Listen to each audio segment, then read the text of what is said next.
wasn't just going to say, and was he going to leave AEW? Once he got the AEW tattoo revealed he had signed for multiple years, they stopped watching altogether. Was this a turning point of interest in the AEW product, or were they just disappointed in MJF? You want me to answer that first? Go ahead. I think the AEW product's been substandard for many years. I just think MJF, since that tattoo thing, for whatever reason, he's become very disinteresting. All his angles, the one with Daniel Garcia that was never finished, the one with Adam Cole, when he came back against Adam Cole, like he's done nothing in the last year that I've really been interested in, which is hard to say because he's one of my favorite characters. I'm going to hit you with something, probably hit the nail right in the head here, okay? Right. Is that I think, okay, when MJF was running his mouth about the big thing, like everybody thought he was going to go to WWE, right. Bro, a lot of people were hoping for him to go to WWE, okay? I think Tony just signed him just so he wouldn't go to WWE. For 5 years. Right. If you don't understand this by now, then 5 years is a long time. So this is for like promoters. All your top guys need to be taken care of, and they need to know where they're going. Okay, yeah. You have to give them that respect. Because I remember one time when we were in WWE, and I love Jeff to death, but low key was supposed to wrestle, I believe, John Morrison, right? You mean TNA? TNA. What did I say? It's WWE. I'm sorry. Yeah, TNA. And so Alberto Del Rio came in, and Jeff thought that was a better matchup, which it probably was, right? But they'd already started an angle with Low Ki and John Morrison, and then Low Ki, he can get very rambunctious, okay? And Low Ki was going, what they're going to do with me now? He doesn't even tell me anything. He just says that I'm not going to be wrestling him, and I've been waiting to wrestle, and blah blah blah. So I go to Jeff Jarrett and I go, bro, what's the deal with Low Ki? And he goes, what's the deal about what? And I go, well, he was supposed to fight John Morrison, and I'm fighting Alberto Del Rio. And I go, what would you suggest I do? Let him fight Morrison, and later he can do Alberto Del Rio. And then he goes, no, I already made up my mind. I go, all right, well, what plans you got for him? I have no plans right now for him. And I go, and so then, I go to Low Ki, and he goes, what'd he tell you? And I go, I hate to tell you this, bro, but he says he has no plans, and I believe he quit right there. Oh, really? So you should always have plans for all your top guys. Always keep them happy, and always tell them where you're going next. All right, so next is from Brad Zawacki, our boy from Grit Baseball. Good day, Taylor Hunter team. I have a question about ratings. I'm curious as to accuracy of how many viewers watch a particular show, including wrestling. Seems the younger audience watches wrestling clips on social media, while old heads like me watch on cable satellite. Seems the Nielsen ratings can be just one part of analyzing the number of viewers. Do y'all think ratings need to be revamped to include numbers from social media and other forms of media viewing? Thank you, Brad Atlanta. No, not really, because, dude, it's like, what we do have is we have basic numbers. Okay, they're very verifiable, okay? You got the Nielsen ratings for cable, right, for the shows that are cable. We have streaming numbers from Netflix. We're having trouble getting numbers from HBO Max, okay? And we also have social media views, YouTube and something. You have all these views. And we have two companies we can judge against one or the other that are doing well in attendance and viewership, and one doing poorly in attendance and viewership. So it's pretty clear. Like, the numbers are kind of pretty basic to understand. One company is drawing twice as 2 to 5 times as many people on TV, and actually 3 times as many people on cable and streaming, and about 5 to 7 times as many people on their social media. And they're selling out, and the other company is doing 25 to 30% capacity. So you don't really have to we don't need to see the numbers, because in professional wrestling, you don't need exact viewership. You just need to put on good programming that gets buzz, that gets more people to watch each week, which increases your live show attendance, which is the model that the WWE is doing now. They're getting good live show attendance. We don't even, and one company is doing poor numbers, and they're getting poor live show attendance. And that's been the model of professional wrestling since its inception on television. The television show is used as an avenue to draw fans to your live shows. The WWE is doing that, and AEW is not. So it's like and you look at the numbers, the basic numbers tell the story. You don't really have to do a deep dive. There's no reason to. Plus two, this is what people don't realize, okay? like, all of like, there's such dishonesty in, the dirt sheet, narrative every week. Like, because, bro, they love the tribalism of posting the numbers, seeing what everybody comments on them. Dave comments on them, Alvarez, everybody comments on them. But the problem is, okay, professional wrestling, okay, the model has been to use, like I said, try to gain viewers to draw people to your live shows, right? Now, both of these companies are tied into deals for the next one company for 3 years, one company for 5 years. AEW is going to be getting $1.5 billion or so, whatever. No, $555 million for the next 3 years. That's done. That money, like, you can write the checks. That's a deal that's been made. So that number is irrelevant now. Okay, the WWE is tied into a deal for 5 years. Those numbers are irrelevant. They're getting that income no matter what every single year for going forward. What matters is how are you generating revenue now? How are you doing it? Was your programming good enough to where you're drawing people to your live shows, drawing more people to buy the subscriptions on Netflix, and drawing more people to buy your pay-per-views in AEW? That's all that matters right now. So that's the gauge of what you go by is now how are they producing revenue going forward, because you've got your fixed revenue in. You've got your money.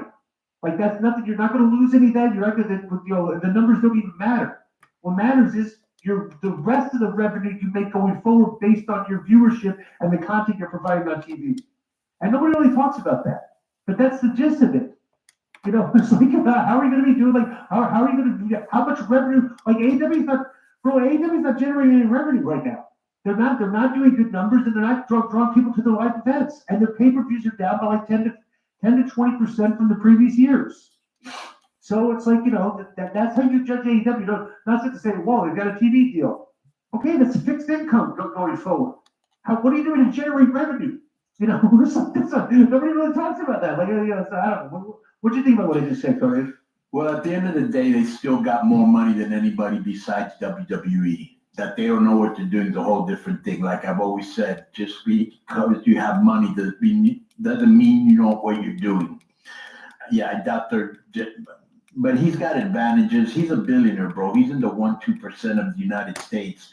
And you've got advantages. 1.1. Okay, 1.1%. 1.001%. Yeah. So he's got advantages that normal people don't have, right?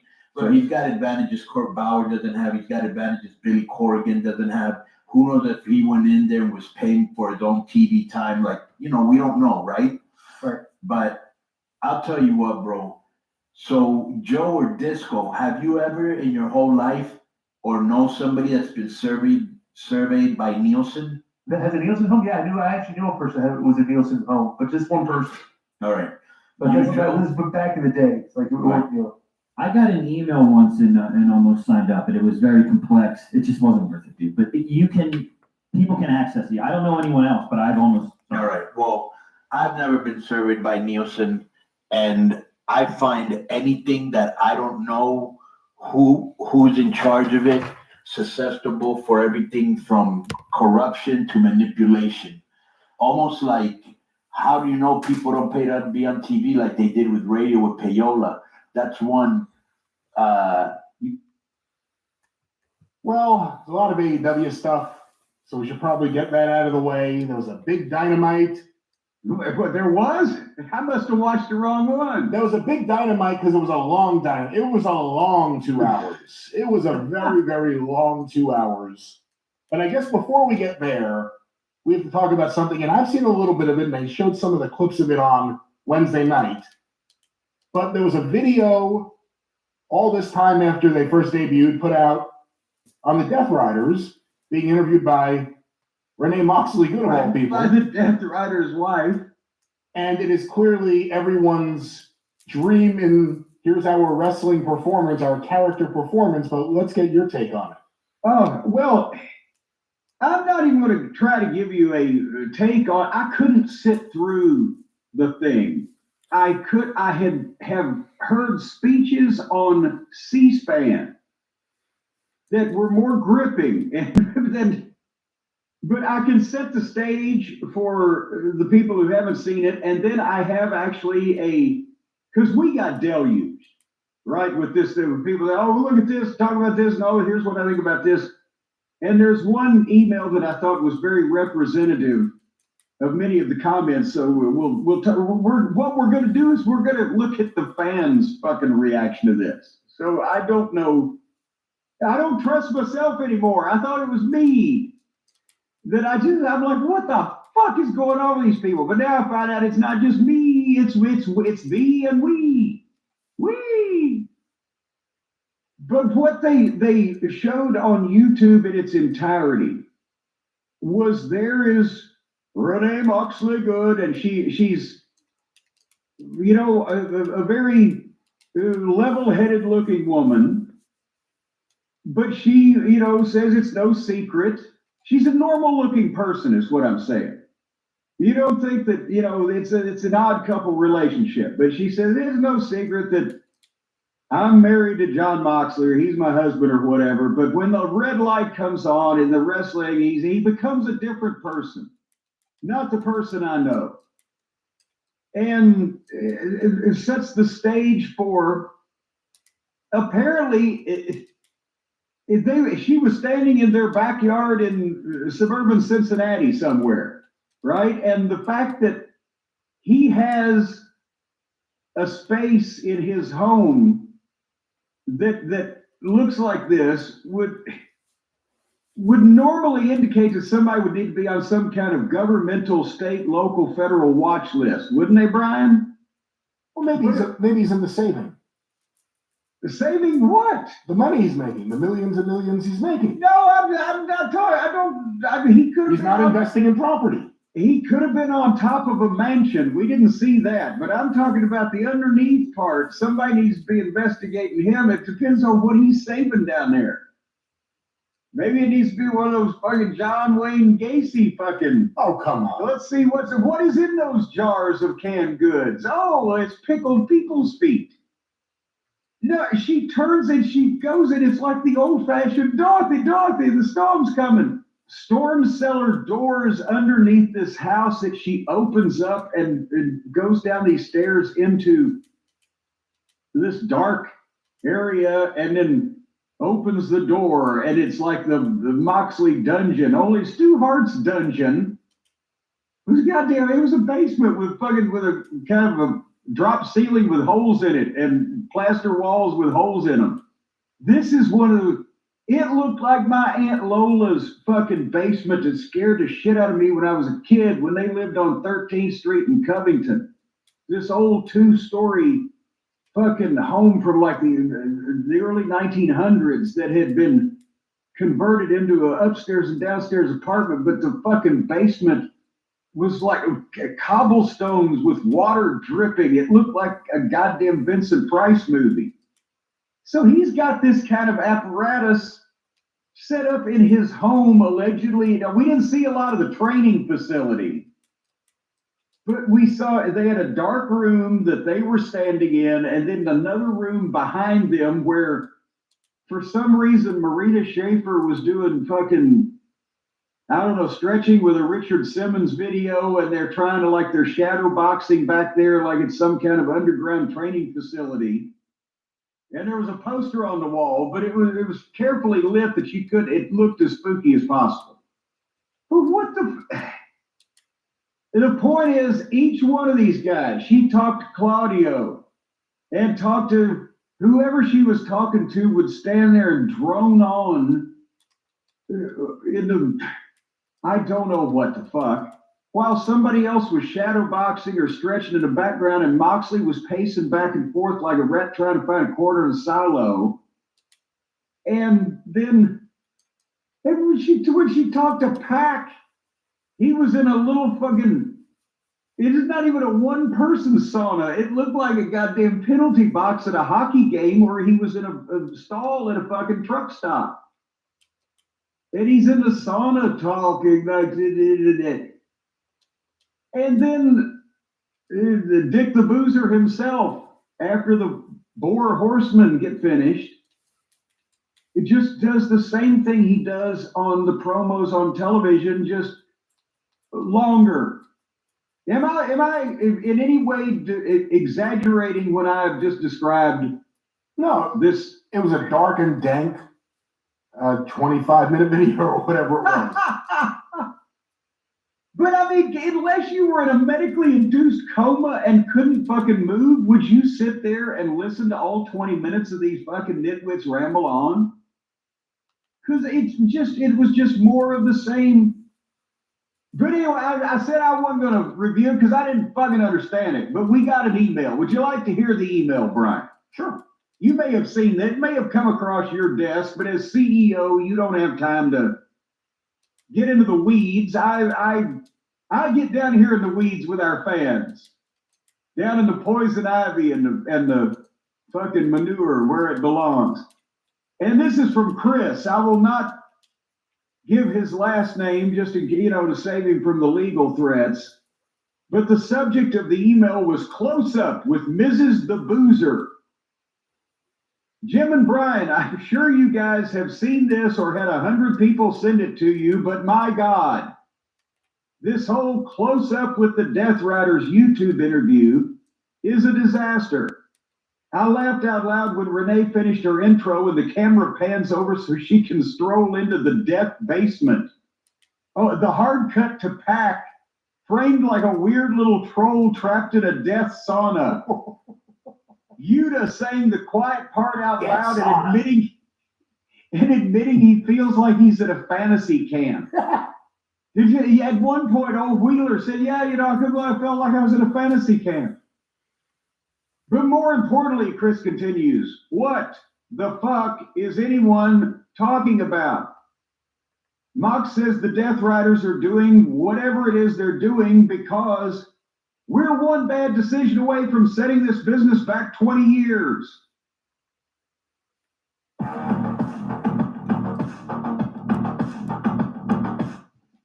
This sort of lends us to concussion protocols. So there have been quite a few injuries in WWE recently. Normally we say that about AEW, but this time WWE has had a spate, including JD McDonough, of course. I think Apollo, what the hell's his name? I've already lost his name. Is it Apollo Crews? Apollo Crews. Yeah, I think he's injured all within a week. But then also there was Dakota Kai, who ended up getting a very hard kick to the face, a springboard drop kick to the face, courtesy of Zoe Stark in the week before, I think, on Raw. We didn't cover it. It was the same episode as Rey Mysterio and the Kofi Kingston powerbomb botch. Now, I don't know if you've got this ready to watch. It's not really worth doing what went wrong because we know what went wrong. She got a knee to the face. But there's 3 different angles there if you wanted to play, and then I'll get more into concussions. Yeah, before we go to the footage, I want to say I understand exactly how Dakota Kai has been feeling. And obviously she's aired her frustration, her maybe anxiety about not being used to her fullest potential. And she had that finals match against Chelsea Green for the new Intercontinental, or was that the US title? I think it's the Intercontinental. Okay, so it's incredibly disappointing, and we get into very dangerous territory. And I know when I'm speaking from experience, and I'm speaking right to Dakota Kai and everybody in that. This probably includes JD McDonough. You get to a point where you're like, if I can take this drop kick to the face even harder, if I can moonsault and just lay caution to the wind, if I can bump even harder, if I can take bigger bumps, if I can do this, that, or the other thing, maybe finally they'll notice me. Maybe finally I'll stay in a spot that I know that I can deliver in. That's the beginning of the end. That's the most dangerous thought process that I am as guilty, if not more guilty, than anybody. And that's why we talk about these things, because I don't want anybody waking up and with back spasms or your back hits the wall. You need surgery in your 30s instead of your 60s.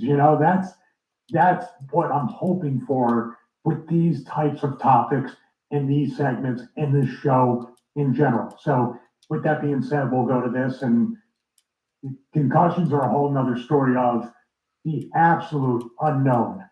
I would love to sit every wrestler down and maybe we can do a watch along and watch League of Denial about the NFL, CT, concussions, and it's a scared street. It made me think about it differently. That was after the fact. I'm still an idiot, but I try to be a smarter idiot after that. So, Hey, you smart ass.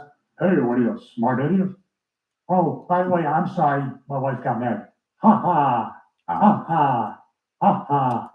She was like, there was only one last week. What are you doing?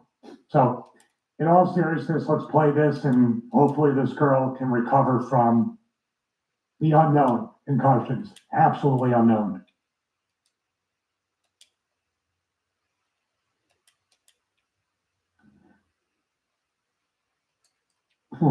That was it right there. Okay. Yeah. So this is where two things went wrong. Number one thing that went wrong is the spot was cool. Here we go. This is all people care about. The spot was cool. I like the spot. It was innovative. In theory, it's like, and this is how it started. Yeah, you know what would be cool? That's Kiss of Death. As a matter of fact, the thing I did with Dave when we did a parody of that at the end of the thing, he goes, oh, by the way, Steve, you know what would be cool? And I got up and walked away. That was the end of the video.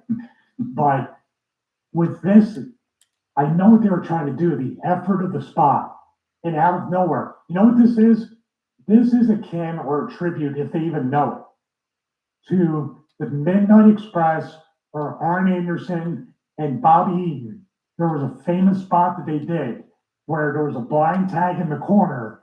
The guy got whipped into the corner, and then when he came out, he hit the guy who made the tag, and then Arn was ducked down and hit a clothesline out of nowhere. You know what I mean? He was focusing on the guy that tugged out, the babyface did, and Arn snuck in and basically clotheslined him out of nowhere. You see what I'm saying? Because the person was shining still on the person to tug out. That's what this is. But obviously, man, the timing's got to be there. So I'm going to back it up and go slow-mo. I love the duck the clothesline, drop down. And by the way, Shayna Baszler, you got to give her credit. What's a drop down? Al Snow 101. A drop down is not just dropping down for the sake of it. A drop down is trying to cut the legs out of your opponent. And that's exactly what she did. Now, the next thing is she cut the legs out of Dakota Kai for real with the drop kick. So here it is. I have to say though, I'm gonna zoom in. There's not much Zoe Stark could do. She did not kick her in the head or the face. The back of Dakota Kai's head hit the mat. That's what I'm seeing, right? Because she's probably got a bit of whiplash as well. We've got two more in this little video clip. There are two more angles that we can see as well. The middle one, they sort of slow it down and then speed it up. Yeah. There's a thumbnail. What I'm saying is that this, if she wasn't running into it, say Zoe Stark does the springboard or she gets on the top rope and drop kicks if you're standing still. That could still cause whiplash. But Dakota Kai is running every bit as fast as Braun Breaker into this drop kick. And that's the part that makes it more impactful. So here it is again. Boom. There's the point of contact. She's taken off her feet from that as well. Well, of course. Yeah, she's not even jumping. Now, what I do, this is what I do. When someone's drop kicking me off the top or body pressing me or doing anything, I jump up. The reason why I jump up, number one, on a cross body, I can pull them in. We both take the bump. On a drop kick, what happens when you jump in the air? What happens, James, as you're writing down? Yeah, I'm sorry. Say that again. I was writing a note down. When I jump, say, I'm just giving you a guess. Someone's going to drop kick me from the top rope. And this is Rob Van Dam, too, with some of his spin kicks and other things. I jump into it. What does that do? Not into it like I'm jumping forward. I jump more up and in a little bit as I'm running. Well, it aids rotation, I guess. It also takes my head out of the equation. I won't get drop kicked in the face. I have this now. Now, you might drop kick me in the sternum, and that's gonna suck, but not as bad as getting knocked out. Her feet are still on the mat. So you're right. She's getting literally drop kicked onto the back of her head. So we'll go slow mo. There's the whiplash. Boom. And we have another angle here. Slow mo. I love the drop down. She did not kick her in the head or in the face, dude.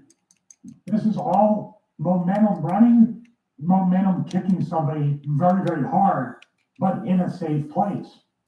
She only kicked her under here. Now she could have broke her collarbone or popped her shoulder out, but Zoe Stark, the thing that went wrong was the spot.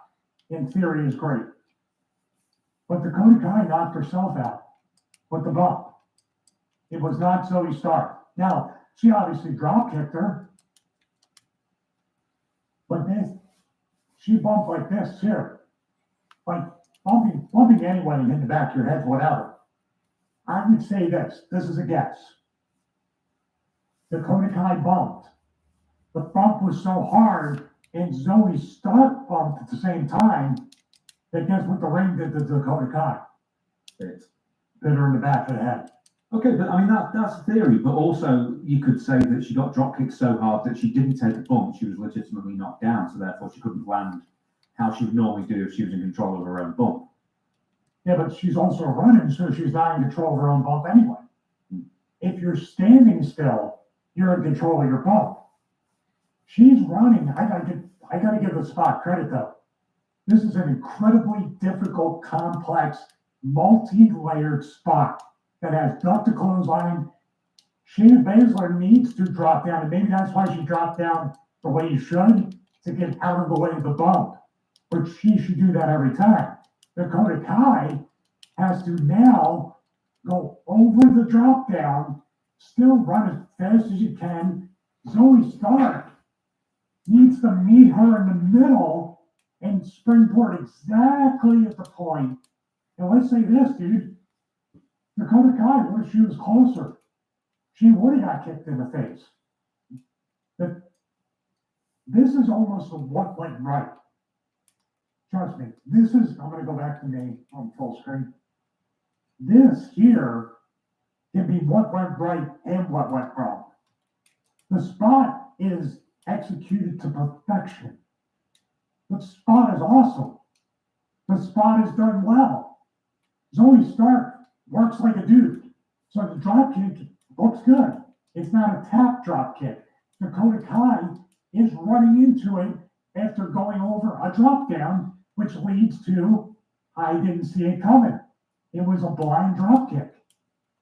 I think everything was done perfectly, and guess who's responsible for it right here? The very logo heavy WWE apron and ring. The ring did it. The ring is what went wrong. So I don't think the spot was bad. I don't think anybody hurt anybody. I think the ring bit her in the head and knocked her out. Now the drop kick was hard. Zoe Stark works like a dude. I said it before, Zoe Stark could legitimately look like she could beat some of the men. She could very easily do a Tessa Blanchard gimmick. She's not somebody I would mess with.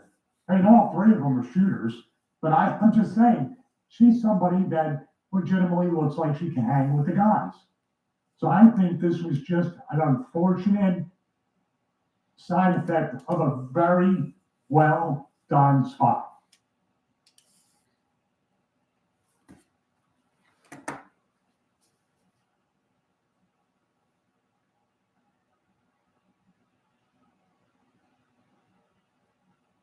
You're red. I'll go to pack and roll. I'll go to roll. I'm not going to deviate. Like me, I see the red stuff. pink, I'm orange,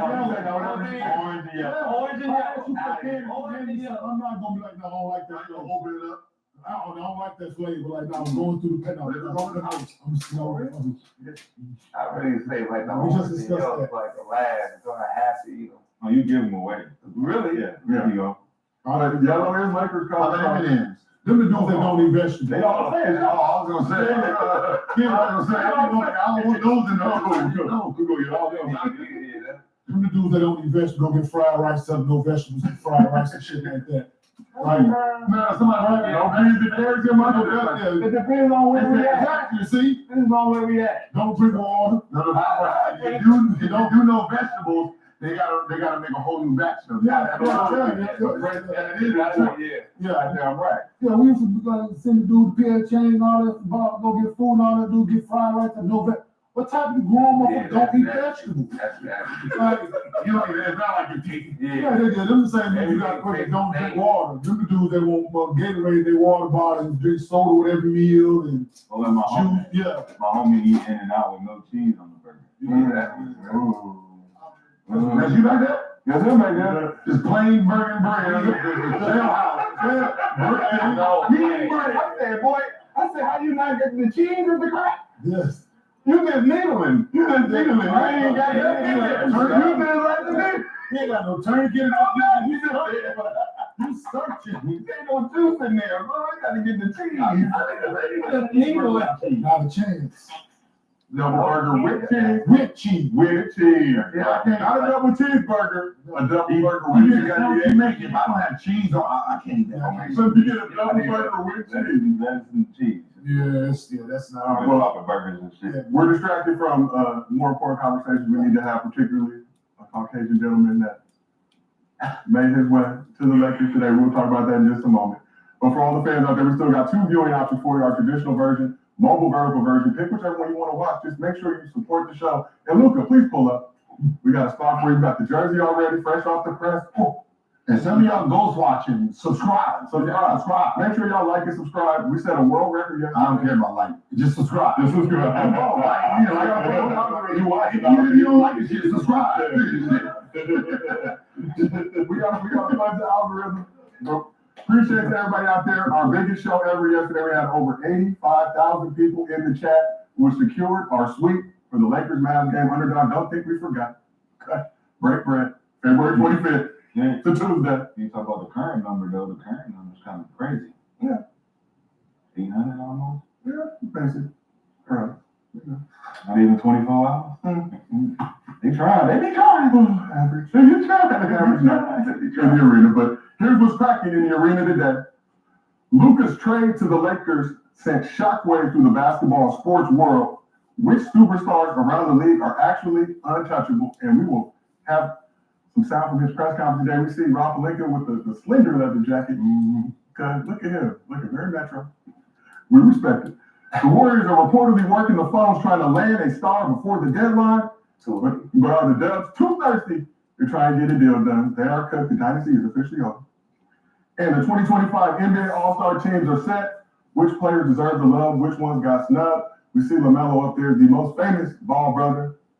No longer. That is Jello. But nonetheless, should have been in the All-Star game. Before we get into all that, the best app for your big game party is on your phone. That's right. You and all your friends could be feasting on Underdog. Ride together on stats like passing yards, first TDs, interceptions, and so much more. If you or your friends haven't joined Underdog yet, get on there. So go ahead, download the app. Use promo code GILL, get up to $1,000 bonus cash, plus a special pick'em. As for tonight, Kenyon has some picks up in his partner pack on the Underdog. Let's take a look.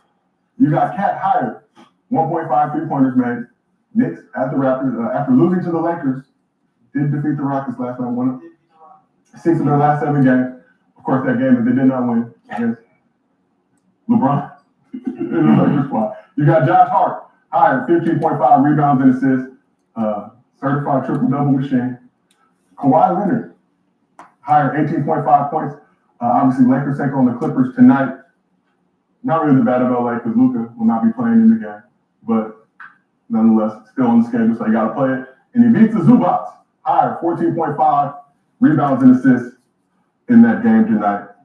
Oh, Clippers play the Lakers tonight. Yes, sir. They do. Well, the almost Lakers. Almost Lakers. Not the Luka. Not the Lucas, the Lakers. Yeah, he gonna get a couple assists, hit it in the pocket, corner, Norman Powell over that motherfucker. Oh, LeBron gonna be guarding Kawhi, huh? No, Nah. No? they gonna have John Jones. Black and mild. Yeah, they don't have. You gonna have the best player on the best player? No. All right. It changes my perspective on this pick. The best player, well, yeah, technically right now. It's who you pick right now. The Lakers' number one option currently. Yeah, because he on limited time out there. He be getting to it. Kawhi on limited time? Yeah, Right? he be getting to it. No, he be featured like he getting to it. And efficient. Yeah, they gonna kill the Lakers. 20-something first half. Man, that's what everybody heard about the Knicks. That's a good pick right there. They said that about the Knicks game Saturday. We saw what happened. We got an energized, revitalized Lakers squad. JJ Redick. That's Mike, probably, just because he's been playing good last 3 games. He's just so good, man. So we asked the chat if they're riding or fading your picks tonight, Kenyon. 67 or 63% said they are riding with you tonight. They support you. You can win 9 times your bread if you add Kenyon's partner pack on the Underdog app. As always, we do monthly fans. End of every show. If you drop a good question in the chat, we use it on this program. $50 bonus to your Underdog account if you send us a video at mostlyfansgive@gmail.com. We use that on the program. $100 bonus to your account. If you can't watch the show live, it's on YouTube and help us set another record today. We have audio version available on Apple, Spotify, wherever you get your podcast. So we're going to talk Luka in a moment. There's other things going on around the NBA we're going to discuss. So All-Star Cade Cunningham and the Pistons hosted recent All-Star snub Trae Young in the Atlanta Hawks Monday night, but it was Trae who got the last laugh in that game. Let's take a look. As time was winding down, Trae did his thing. Oh, step back. Don't step over him, Trae. Don't step over him. Oh my goodness, he stepped over him. Stepped over him. He stepped over that. David Hawks lead with just under 2 seconds, man. They kept stepping on me. Turned out to be the difference in the game. Shout out Trae, but take me to my next point. So last Thursday, NBA announced the NBA All-Star Game reserves, which was a week after the All-Star starters were announced. So let's take a look at the 12 players from each conference who made the cut. So we see the list right in the West. You got Steph, KD, SGA, LeBron, Joker, AD, who's now on the map, no longer on the Lakers. Anthony Edwards, James Harden, Jerry Jackson Jr., Şengün, Wemby, future Laker, and Jalen Williams. And on the East, Giannis, Brunson, Donovan Mitchell, Jason Tatum, Cat, Jaylen Brown, Cade, Darius Garland, Tyler Hero, Dame, Evan Mobley, Pascal Siakam. So looking at that list, see a lot of great names on there. Shout out to them. One name we do not see is Trae Young. So let's take a look at some of the other snubs from the 2025 All-Star Game. Players who were probably deserving, but did not make the cut. So some notable names, you got Trey LaMelo, Tyrese Maxey, Frogner, as Gil likes to say, Tyrese Halliburton. West side, you got Sabonis, Terrence Spur, De'Aaron Fox, Kyrie, Norm Powell, who a lot of us on this couch felt like were deserving, and D-Book. League leaders in assists per game and rebounds per game are not all-stars. Shout out to Underdog NBA. It's crazy. Yeah. So after the All-Star reserves were announced, Ice Trae took to Twitter to voice his frustration with getting snubbed yet again. He was frustrated. He said, and it's no longer getting snubbed, it's getting traded at this point. Laughing emoji. Sorry to my fans. It'll change eventually. All right. Talk soon. So as you look at that, do you understand Trae Young's frustration with getting snubbed from the All-Star game yet again? What are you Maybe gonna do not. about it? There's nothing you can do about it, but No, to the Lakers. yeah, but so at the time that this stuff went out, right, that they made the decision, so Cade made it, Mhm. Tyler Hero made it. Mhm. At the time, them teams had 2 more wins than Trae Young. Right, so all of them in the same boat. So this man leading the league in assists, double-double. They could be, Dame them had 4 more wins than them. He's doing more for his team. Tyler Hero, they same from 5 to 9 right now is only 3 games separating the win column. Between how many teams? 4 teams? 5, 6, 7, 8, 9, yes. So Milwaukee, Miami, Detroit, Orlando, Atlanta. And in between those teams, the guys who made Dame it, made it, Cade made it. Cade made it, Tyler Hero made it. Who's at the bottom of that list? What team? Cade. Cade is in 7. They got 25 wins. Charlotte. Charlotte's below it.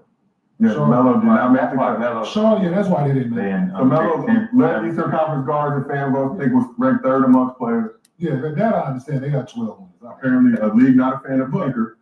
But In the the other, but Where's Trey, Miami ranked? Where they 7, 8, they They're 6 right now. 6? They 6? but they 24 and 23. Yeah, they're like all Right. tied for like it's a nasty East, the nasty East. So this man averaging a double, like what more do we have to do in the first half of the season? Yeah, Hero's a Pat call, I think. No, Is it? hell no. That's an OG Before call. a Maxi call and a Trey call after 5 years of no trade? They got more wins than them, so I get Phil. I get Tyrese not making it. I get LaMelo not making it. But I guess for me, LaMelo, #1 among fans. That's not, These that's are kind kind of of crazy hard. when they changed the whole metric of how The fans are telling you this is who they want. The brother of Jello Ball. Hey, this is gonna be, when is All-Star again? Next week again, we will be there. When Monday comes, it's gonna be the, worst All-Star viewing, worst All-Star viewing ever. Yes, once again. Once again. Because you refuse to adjust and do it. Listen, this is All-Star weekend. This is the star players. Fuck your winning system, right? It is not about win. It's about the best. This is supposed to be the best game on earth. Meaning you have all your top honchos here, right? Fans. Half of this list is fucking second options and third options on their team. Ooh. Speak on Like, it. they don't even. I don't give a fuck what your second option. No, you're a second option player. And go. Meaning, if this is a car, you're not driving this team. You are a passenger. Passengers can do whatever the fuck they want, right? I take offense to that. Right? Yeah. No, you shouldn't. Right? Because I was the second option on my team. Who's the first option? J.K. But you were Kenyon Martin. No, he was the passenger. That's not the first option. That's not the first option. It's a scorer. So you're the first option. He's the second option. Like Carmelo and JT. I mean, Carmelo and John Stockton. But right, so if you're a second option guy, there's second option and third options. No one's coming to see you. I'm sorry. But a lot of LaMelo, when he goes to an opponent, the kids are coming to see him. Fuck that record. That's true. The fans are coming to see him. He's something shot. How does Ja not make it? He is the best. We seen what happened when he wasn't playing. Nobody knew where the fuck Memphis was. We all forgot like it was in Baghdad somewhere. Right? It wasn't on direct flights no more. You had to drop Tennessee Drive. Like that was happening when he left. So the fact that he's not there, I don't give a fuck what your system is. You put the best players in for the best result. You have a bunch of people in here. Listen, you guys made it in their metrics, but I'm sorry, no one comes to the regular season to see you. They come for the guy that's in front of you. We come to see him. We don't come to see you. No one say, "Oh my God, I can't wait to see the third option." I don't give a shit how many wins you got. Can I play devil's advocate? So the viewership down because y'all don't put the guys who the fans actually voted for. The people that can't afford to go to the game, they still want to watch it on TV. So they voted for LaMelo, right? Yep. They not fucking watching because they didn't put their guy in. That one, but the other one, it's always been like that. Yeah, that's what I was about to say. We gotta go back to what the original metric is of what the all-star like voting process was. It was who's having an all-star type year. Yeah. Who's having an all-star type. So certain guys made all-star elections because they was having certain type of years, and it wasn't because of the highlight version of the other side, like the top guys, the first 5 guys, the top 10 guys, they gonna start, they gonna be the guys we come to see, of course. But the reserves might make it because they having an all-star type, Graham Rice, all those type of guys, Mitch Richmond, them were guys that they were having one option. They were having all-star type. They were number one option. So what you're saying now is take away the guys who are playing good NBA all-star type seasons and saying, regardless, this dude, he averaging 18. Like, what's John's numbers right now in comparison to the people got picked over? It's like, all right, like 20.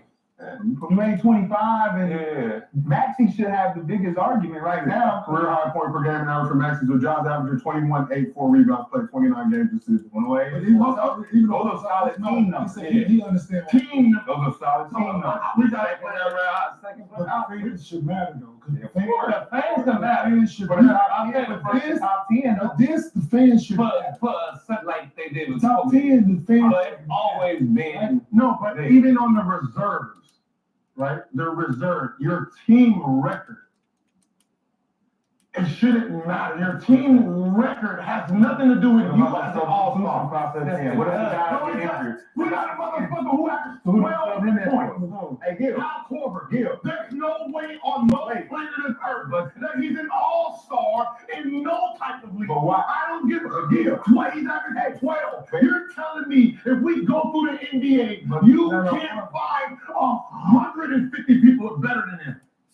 But his record's number one, so they want to pull 3 people? Yeah, Fuck that. That's why nobody want to watch. That's why everybody watches watches. it. Nobody respects that shit.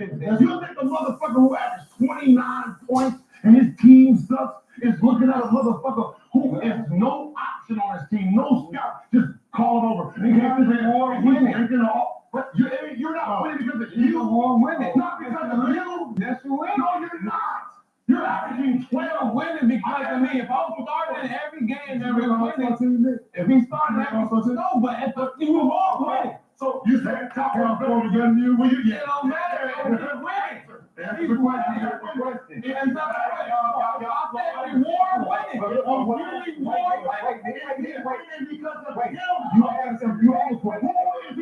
You asked him if he's better than Kyle Korver. Yes. Right? He averaged more points. This is the difference. Kyle Korver had a better season than Nick did that can say, hey, Kyle Korver's having an all-star with Atlanta, and they was winning. But he with Atlanta. he shot. That year when he won nigga, that year when Atlanta, he was good. They had more people. I feel like Jamal Crawford. You know why? Because they did it because they did it with Detroit. They did it with them because they did it with Detroit. They didn't deserve it. It don't matter. The team wins. Put them in there. They did it in Detroit. They did it with the Warriors. They did it with the Warriors. They did it with the I'm just gonna read the Warriors. Jefferson made it. We made it. We made 2015 NBA All-Star game. 2015 NBA All-Star game with Kyle Korver was named an injury replacement. He was brought on to replace Dwayne Wade. So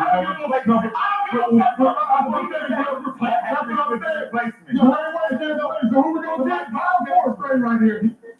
That's like calling Derek White to go play in the fucking Olympics.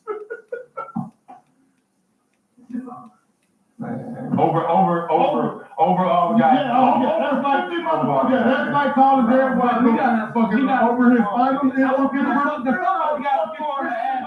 Christian Lake, somebody got to green team. Somebody got to fucking Shaquille. Get the fuck out of here. Let's stop it. And a lot of these motherfuckers, when they go to good teams, they beat Bradley Beal. So you can't say that. Hey. Somebody got to score on a good team, on a bad team. I mean, they got to shoot. And You don't reward bad things. You don't reward bad things. You're gonna get You don't reward bad shit. Bradley Beal becomes an all-star. Shit. Bradley Beal is an all-star. He's going to figure Because he was with the Wizards. He's on a bad team. He's on the bad. That's what he said.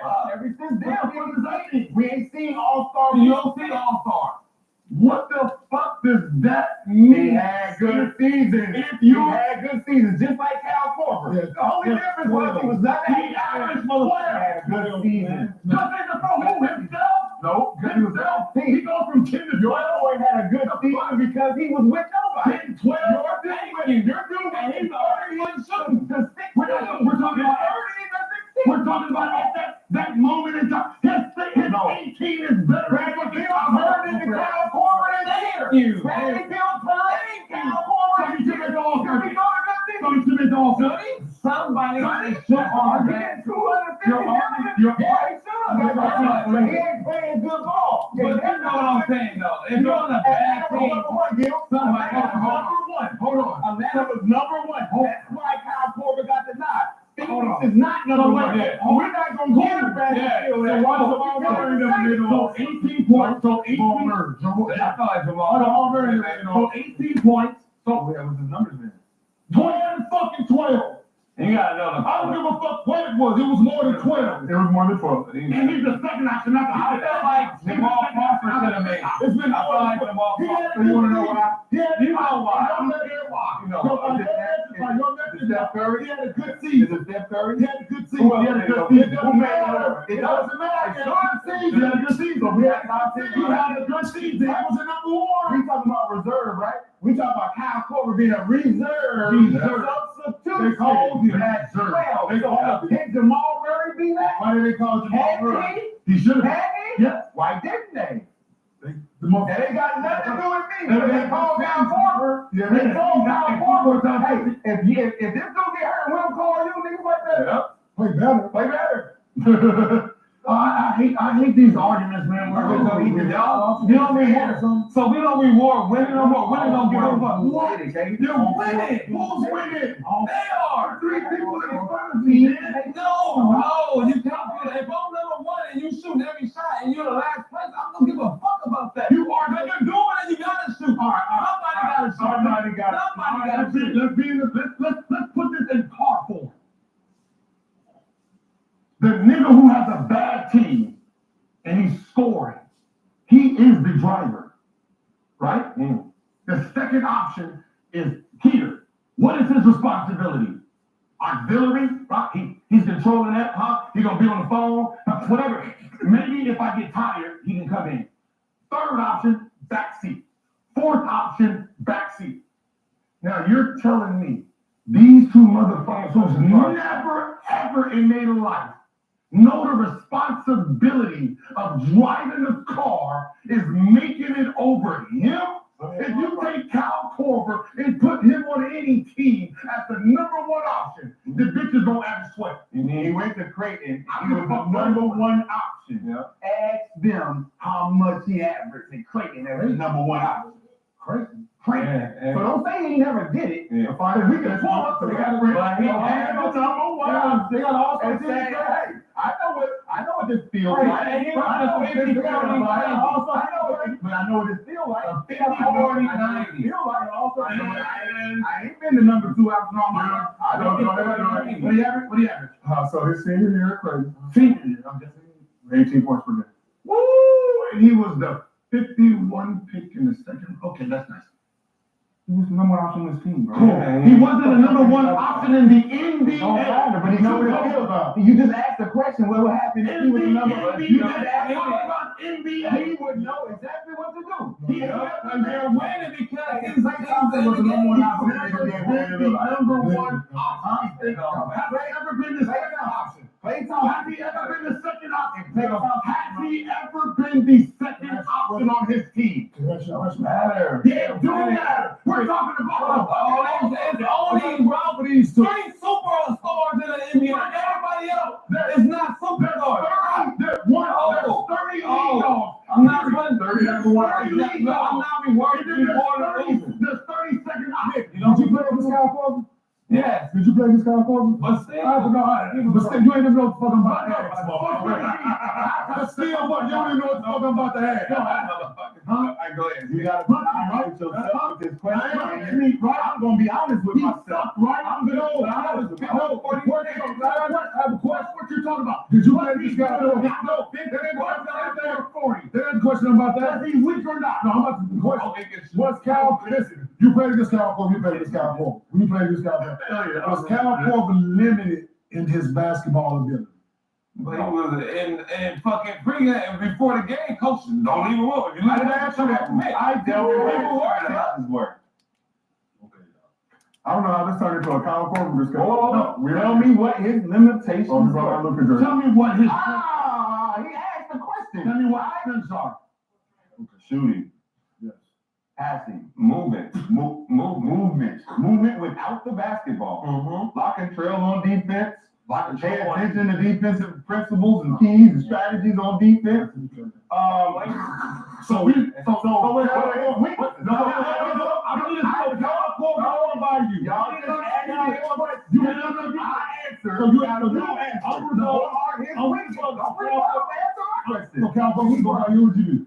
Cal Korver put the deck on nobody.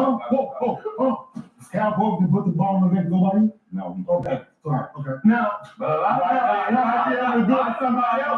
motherfuckers can't put the ball down. Cal Korver, when our guys can't put the ball down and get by. When Korver guarded you, what happened? When he guarded you,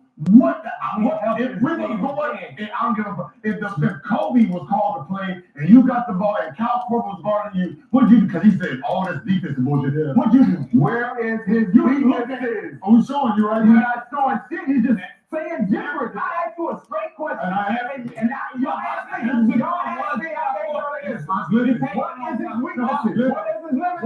What are they? The reason that was a whole lot of lifetime thing. He's not a good passer. He's a good shooter. He's not a good defender. He's very limited in his ability. Only going right. Can't go left. There's a whole lot of shit. He can't come left. A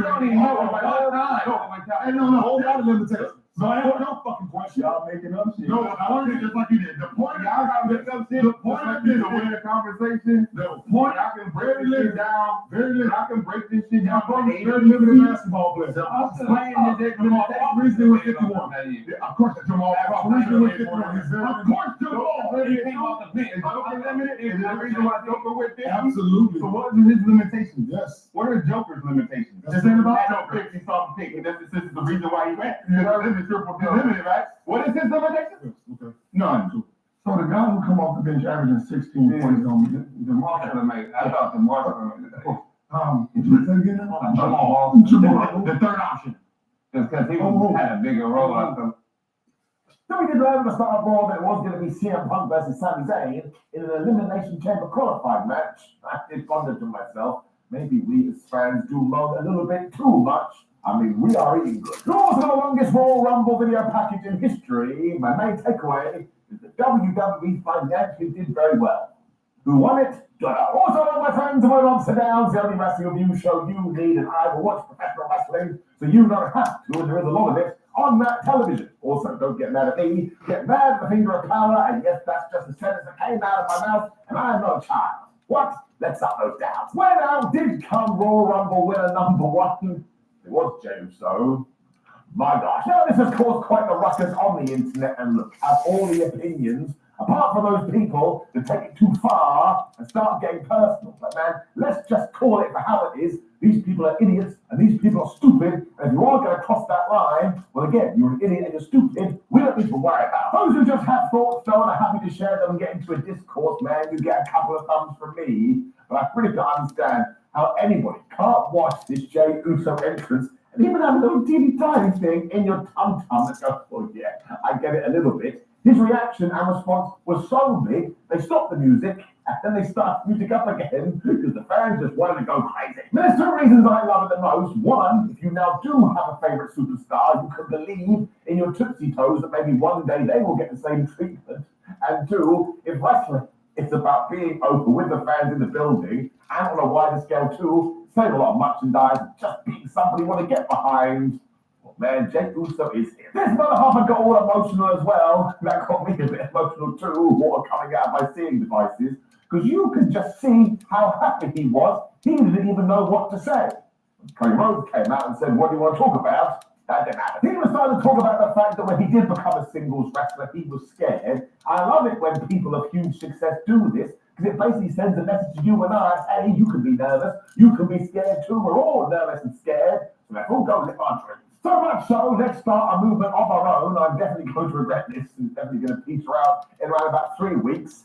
But I am going to be in the 2026 Royal Rumble. Now, it could be part of the pre-show, that could be part of the pre-show panel, that may be backstage walking around just interviewing wrestlers, or maybe I'll be in the damn Royal Rumble. But that's right, we are going to get to manifesting. Let's face it, we got a year, and it will give us something to do. Now, this is going to backfire horrifically, like most things in my life, but Jeff just continued here, and he was speaking from the heart and saying how hard he worked, and now he is going to go on to become the champion. I'm just like, Jey Uso, you were my guy already, but now you my guy forever. He was going to thank the fans, without them he wouldn't be in this position. Without being good for audibly laughed. I don't even know why. He's just the ultimate party pooper. Now he did congratulate Jey when he was like, oh man, I can't tell you how disappointed I am. I don't want to fight you again. I was like, man, the ring general is feeding those trolls. But he even pretended that the only reason Jey was able to get some of those 1-2 oohs at Starrac's main event is because Gunther understood what box office is and that you need to take the crowd on a ride. But actually, he was in control the whole time. Now, that's a bit like me telling you, I shaved my head because I choose to, but it was a very good line. This is why he doesn't want the Jey Uso match either, because it does nothing for his legacy, whereas a Roman Reigns or John Cena or a CM Punk would be way better when he dropped the absolute best line to it. Listen, Jey, if you continue on down this path, your life is going to be hell. I mean, that is a crazy thing to say. You also said at WrestleMania it will be the most violent thing we've ever seen when he compared Jey Uso to a diseased dog.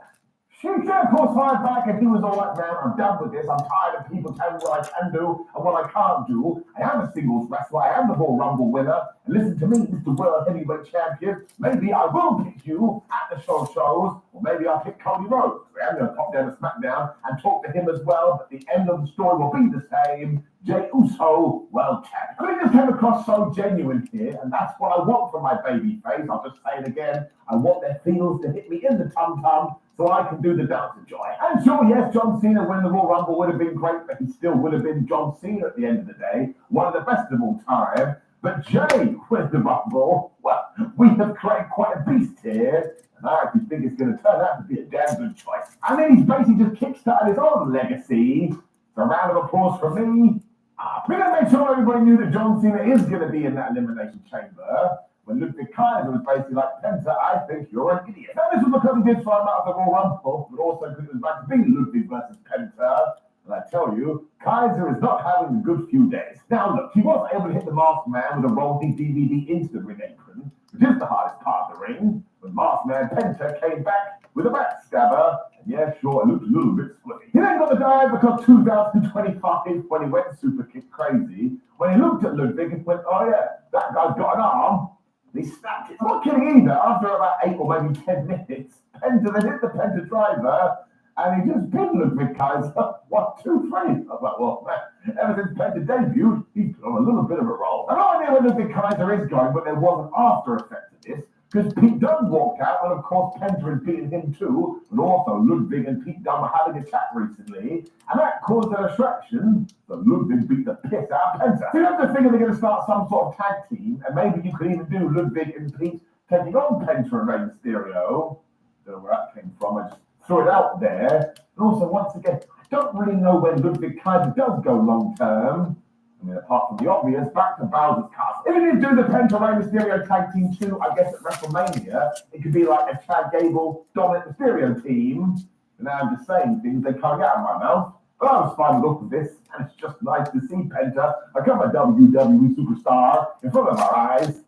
When we got some still pictures of JD McDonough doing that moonsault last week, and yeah, it has been confirmed, he actually punctured his luck. So I really do hope he's okay, although Michael Cole made me laugh in spite of myself, because he was like, that's why we don't do this at home, kids. I was like, wait a minute, Mike, I don't think saying to a child, don't do wrestling at home, because you could puncture a lung, it's going to work. They probably think that sounds really cool. Just tell them you may drop right on your head. Timber felt the same because he was then talking to the Judgment Day and he was really pissed. He was like, I was gone for 2 weeks and look at this mess. You're rolling. He really went in on Dominic Mysterio here when Liv Morgan stood up for her man. She was like, wait a minute. If we didn't do the old switcheroo, Adam Page was going to take our tag team title shot away. And also, he went and sorted me out with a qualification match from the Elimination Chamber. Timber didn't care about that. He's like, well, what about me? What about me? Because he is a selfish Sally. Well, Liv was like, well, he's done that too. You've got one as well. So I was like, oh, right. Sorry, I didn't realize. Connington then got excited because he wanted the condom to have got him something too.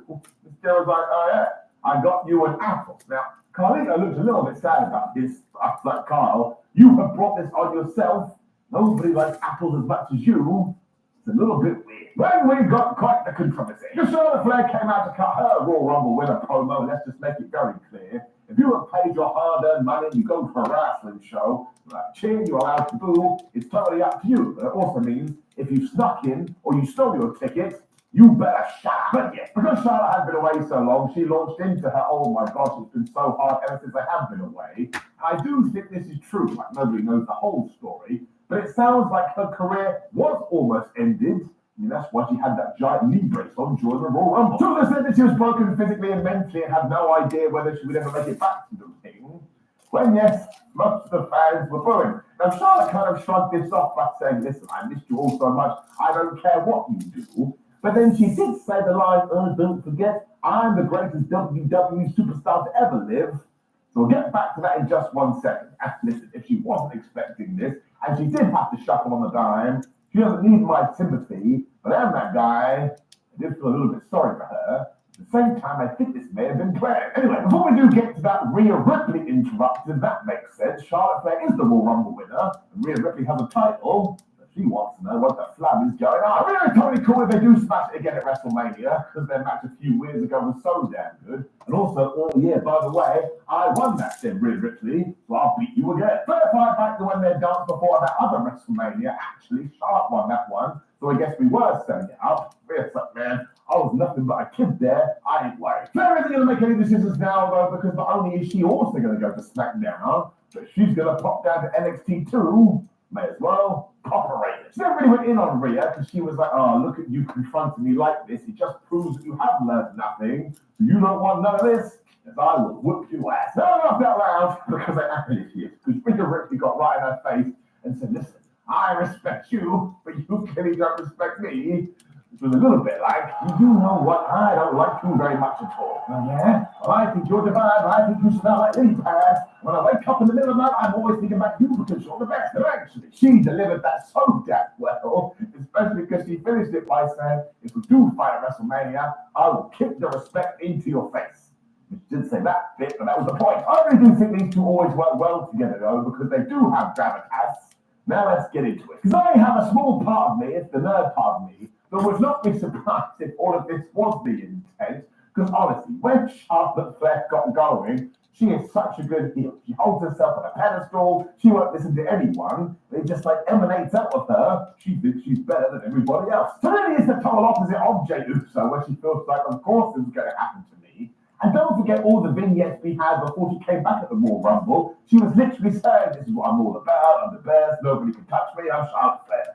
She was not doing Clever the Fog Out. So I totally understand why before we did get into the nitty-gritty, she would want to tell her tale over the last 12 months, which sounds like hell. But there was just the feeling in the air to Mickey that she's probably going to win a championship. Be like, I don't care what you think, because I'm the guy. I mean, WWE and even Charlotte must know that even if she goes against a Rhea Ripley or a Tiffany Stratton, well, just look at the lay of the land, man. She's probably going to get booed. So you may as well let her get booed. So it's a boring thing to say, but it's basically a rock situation in 1997, or even what we were doing with Roman Reigns.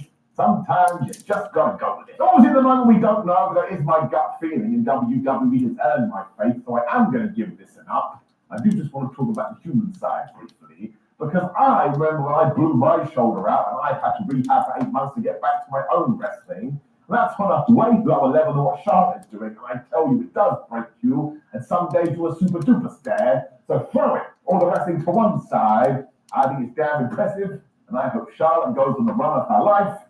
Give it a Jackie Redman was there talking to Sami Zayn, and he was super duper sad. He really thought he was going to win the Royal Rumble. That is okay though, because he still has another chance to get to WrestleMania, because yeah, he is in this chamber qualified match. He is going to beat CM Punk. Jackie then wanted to talk to him about Kevin Owens, but Sammy ignored that, mostly because he saw Jey Uso. And Jey was like, oh man, Ruth, sorry I knocked you out the Royal Rumble. I didn't mean to. And Sammy just hugged him, man. And he was so happy for him. He really is the ultimate babyface. He also wants Jey Uso to go all the way. And of course, Jey Uso wants Sami Zayn to go all the way. Like Karrion Kross walked in, this guy, he's such an asshole. He was like, Sam, everybody else is living your dream, and you're not. That doesn't make any sense. Now, Zayn basically told him that is your final strike. I don't want to hear from you again. But Karrion ain't going to listen to that.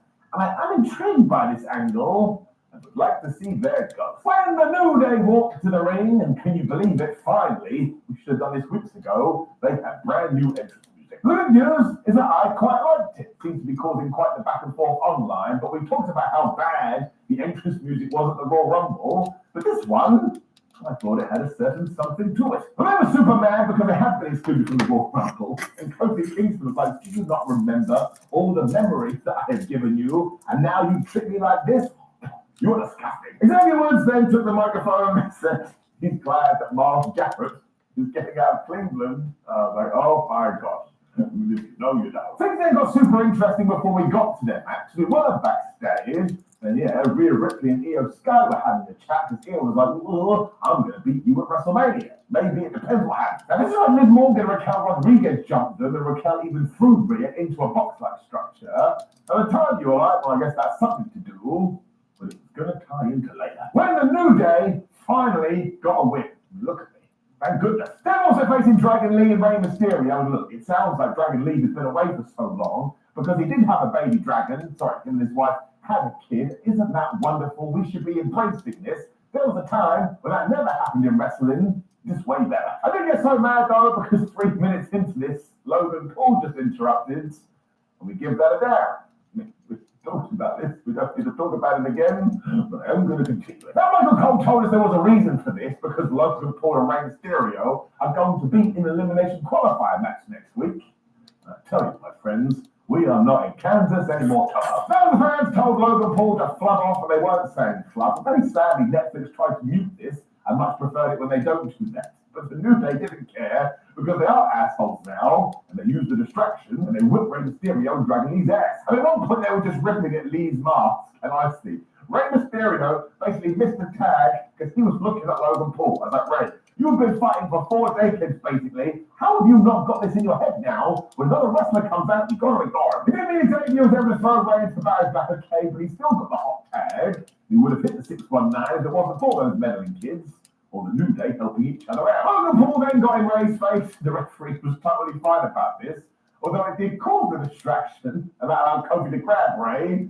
He just pulled him out the ring. He also then went and hit the Trouble in Paradise on Dragon Lee. I'm so happy he got the 1, 2, 3. So it seems to me if I was Kofi, I'd be like, excuse me, shouldn't I be an Elimination Chamber qualifying match?